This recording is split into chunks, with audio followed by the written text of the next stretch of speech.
একদিন আগে তৃতীয় বিশ্বযুদ্ধের ঝুঁকি নিয়ে শঙ্কার কথা শুনিয়েছিলেন রুশ প্রেসিডেন্ট ভ্লাদিমির পুতিন। এরপর ইরানে ট্রাম্পের ভয়াবহ হামলা।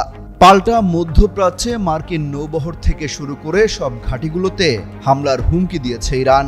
মার্কিন হামলার আগেই অবশ্য ইসরায়েলে একের পর এক বিমান ভর্তি করে সমরাস্ত্র পাঠিয়েছে যুক্তরাষ্ট্র, জার্মানি। আর ইরানে চীনের রহস্যময় বিমান পাঠানো নিয়ে যেন দুই পক্ষে ভাগ হয়ে গেছে বিশ্ব। এমন পরিস্থিতির সামনে দাঁড়িয়ে প্রশ্ন উঠেছে, তাহলে কি পুতিনের শঙ্কাই সত্যি হচ্ছে? একদিকে ইসরায়েলকে যুদ্ধে সব ধরনের সহায়তা দিচ্ছে পশ্চিমারা, বিশেষ করে যুক্তরাষ্ট্র, জার্মানি।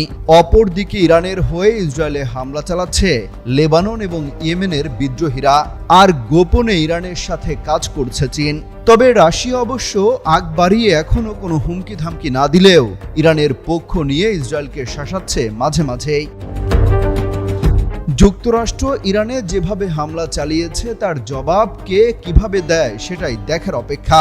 প্রশ্ন উঠেছে, মার্কিন হামলার জবাবে কি রাশিয়া, উত্তর কোরিয়া কিংবা চীন ইরানের পক্ষে সরাসরি অবস্থান নেবে, পাঠিয়ে দেবে তাদের ভান্ডারে থাকা সমরাস্ত্র?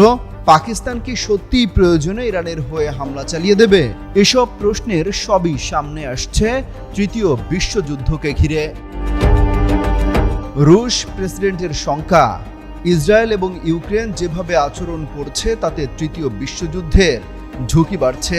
গেল 7 দিনের হামলা পাল্টা হামলার পর ধীরে ধীরে প্রকাশ্যে আসতে থাকে ইরানের মিত্ররা, নিন্দা জানাতে থাকে ইসরায়েলের হামলার।